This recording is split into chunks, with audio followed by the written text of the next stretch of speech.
Good morning everyone, welcome back to GK today. I hope आप सब बिल्कुल ठीक होंगे और आज हम डिस्कस करेंगे 15 जून के सबसे मोस्ट इम्पॉर्टेंट करंट अफेयर्स। तो क्योंकि आज सैटरडे है, एज यूजुअल हमारा रिवीजन सेशन नहीं रहेगा। रादर हम लोग जो क्वेश्चंस मिस हुए हैं उनको हम देखेंगे और फिर वापस जो है मंडे से अपना रिवीजन स्टार्ट करेंगे। एनीवेज मंडे को जो है वो ईद रहेगी, तो हम लोग ट्यूसडे के दिन सेशन करेंगे, ठीक है। तो आपको परेशान नहीं होना है, जो भी क्वेश्चंस मंडे के रह जाएंगे और संडे के उनको हम लोग ट्यूसडे को कवर कर लेंगे। फाइन, चलिए स्टार्ट करते हैं अपना सेशन। पहला क्वेश्चन है, recently Chandrababu Naidu became the chief minister of which Indian state. हाल ही में चंद्रबाबू नायडू किस स्टेट के चीफ मिनिस्टर बन चुके हैं, आपको ये बताना है। सबसे पहले नेशनल प्रेसिडेंट है ये टीडीपी पार्टी के, और ये स्वर्ण इन हो चुके हैं as the chief minister of residual Andhra Pradesh दूसरी बार। यहाँ के गवर्नर कौन है? गवर्नर है एस अब्दुल नजीर, ठीक है। तो ये सेरेमनी हुई है विजयवाड़ा में और इसी के साथ ये चंद्रबाबू नायडू का 4th टर्म है एज चीफ मिनिस्टर इनके 4 डिकेड के पॉलिटिकल कैरियर में, क्योंकि 2 बार ये सर्व कर चुके हैं chief minister in the combined Andhra Pradesh और उसके बाद 2 बार ये बन चुके हैं chief minister in the residual Andhra Pradesh, ठीक है। तो चंद्रबाबू नायडू बन चुके हैं चीफ मिनिस्टर किस स्टेट के? याद रखिएगा, आंध्र प्रदेश। यहाँ पे एक और स्टेट की बात कर लेते हैं क्विकली, और वो स्टेट है उड़ीसा। यहाँ पे भी नए चीफ मिनिस्टर हाल ही में बने हैं और इनका नाम है मोहन चरण मांझी।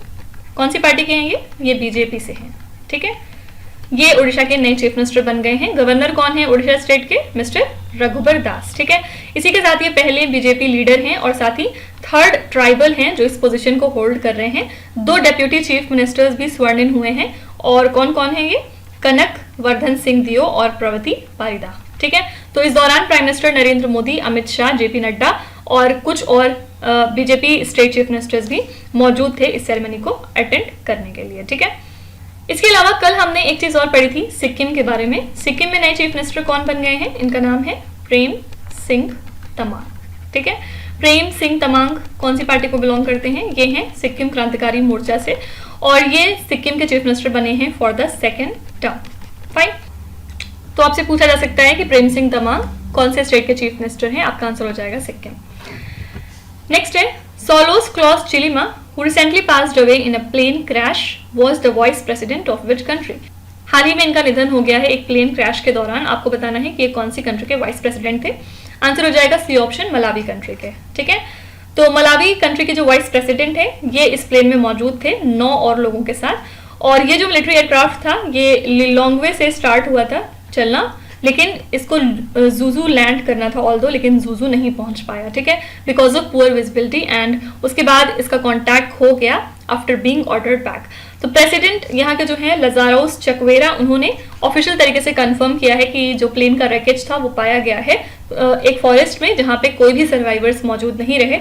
और याद रखिएगा चिलिमा एक पोटेंशियल प्रेसिडेंशियल कैंडिडेट भी थे, ठीक है। तो यहाँ पे बस ये याद रखना है आपको कि हाल ही में इनका निधन हो गया और ये मलावी कंट्री के वाइस प्रेसिडेंट थे।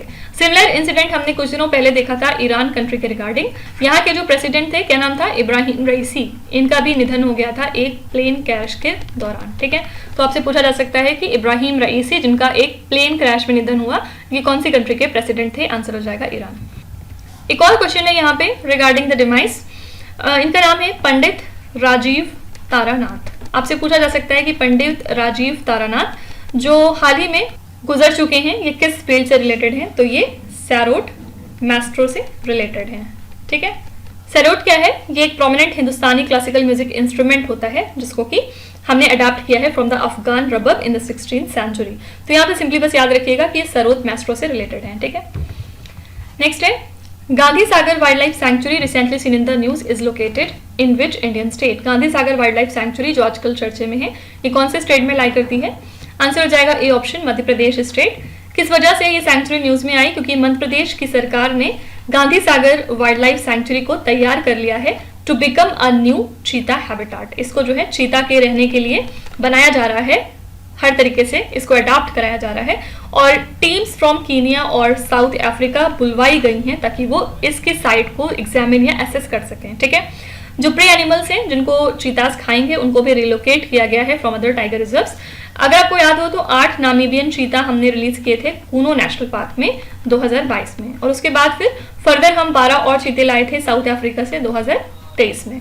तो चीफ मिनिस्टर ने यहाँ पे इस स्टडी को डायरेक्ट किया है on introducing the rhinos and other rare animals to the state. चीता के बाद हम लोग कुछ और एनिमल्स और राइनोज को भी इंट्रोड्यूस कराने की कोशिश करेंगे, ठीक है। तो इसी वजह से Gandhi Sagar wild life sanctuary news में आ गया था। इसकी लोकेशन याद रखिएगा, ये मध्य प्रदेश में है। Recently where was the JIMEX 24 यानी कि Japan India maritime exercise 2024 started. JIMEX हाल ही में कहाँ पे स्टार्ट हो चुका है? कल ये क्वेश्चन हमने आपको रिवीजन में कराया था। तो ये एक्चुअली 8वां एडिशन है जिमेक्स का, और हाल ही में ये स्टार्ट हुआ है योकोसुका जापान में, ठीक है। इसको होस्ट कर रही है Japan maritime self defence force. इसमें इंडियन नेवी की तरफ से कौन सी शिप गई है? इसका नाम है INS शिवालिक, ठीक है, और जापान की तरफ से JS युगरी यहाँ पे मौजूद है।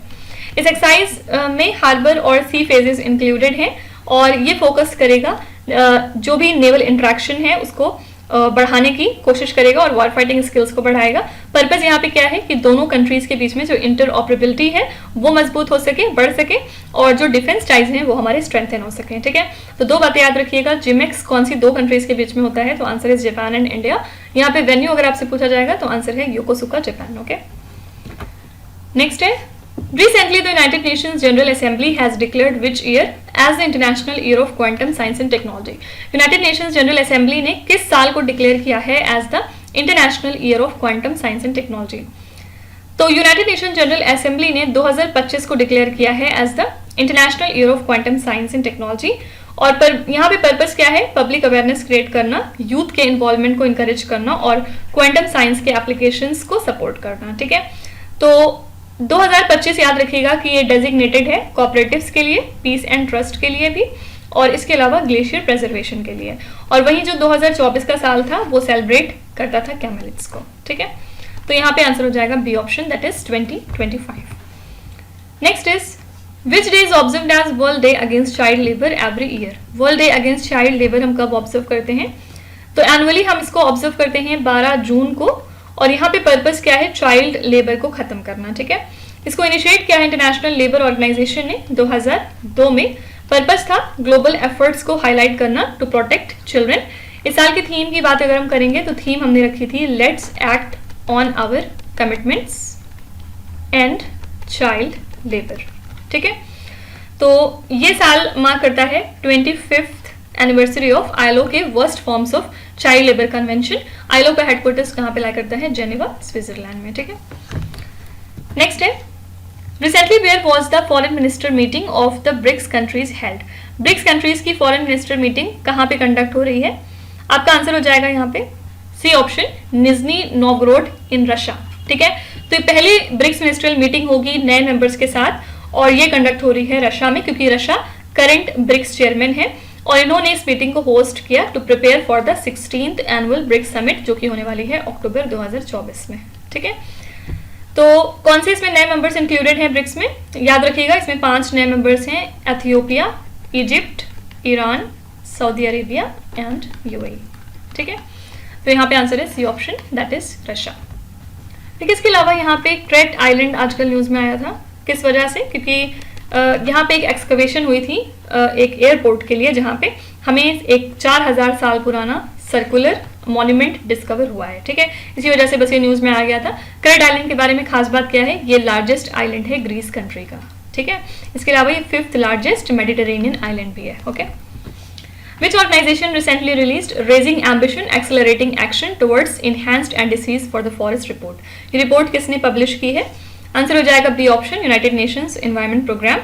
इसमें इन्होंने हाईलाइट किया है कि जो फॉरेस्ट प्रोटेक्शन है इन करंट नेशनली डिटरमाइंड कॉन्ट्रीब्यूशंस, उसमें क्या सिग्निफिकेंट गैप है जो मौजूद है, क्योंकि 2019 टू 2023 तक अगर हम देखें तो ट्रॉपिकल डिफॉरेस्टेशन की वजह से 5.6 billion tons of carbon dioxide generate हो रहा था annually in the top 20 countries. तो सिर्फ 8 कंट्रीज ऐसी हैं जिन्होंने क्वांटिफाई किया है डिफॉरेस्टेशन टारगेट्स को, और सिर्फ 38% ऑफ UNFCCC की पार्टीज हैं जिन्होंने forest conversion and reduction measures को इंक्लूड किया है, ठीक है। तो एग्रीकल्चर और वीक लैंड यूज पॉलिसीज जो हैं वो मेजर डिफॉरेस्टेशन ड्राइवर्स रहे। तो सिंपली हमें ये याद रखना है कि इस रिपोर्ट को पब्लिश किया है यूनाइटेड नेशंस एनवायरनमेंट प्रोग्राम ने। इसके अलावा एक और रिपोर्ट है जो आजकल न्यूज में है, it is the world migration report, world migration report, इसके अलावा माइग्रेशन हेल्थ एनुअल रिपोर्ट। ठीक है, इन दोनों रिपोर्ट्स को कौन पब्लिश करता है? International Organization for Migration. इसमें इन्होंने ये बताया है कि 49 माइग्रेंट्स की डेथ हुई है और 140 और भी माइग्रेंट्स हैं जो मिसिंग हैं ऑफ द येमेन्स कोस्ट। इस बॉडी की बात करेंगे तो इसको स्टैब्लिश किया गया था 1951 में। इसका हेडक्वार्टर्स है जेनेवा, स्विट्जरलैंड में। और इसका काम क्या है? गवर्नमेंट्स और माइग्रेंट्स को हेल्प करना। इसमें 175 मेंबर स्टेट्स मौजूद हैं और ये फोकस करता है माइग्रेशन हेल्थ के ऊपर और काउंटर ट्रैफिकिंग के ऊपर। साथ ही ये पब्लिश करता है world migration report and migration health annual report को। ठीक है, नेक्स्ट है what is the IUCN status of Iberian lynx recently seen in the news. इसका आईयूसीएन स्टेटस क्या है आपको ये बताना है।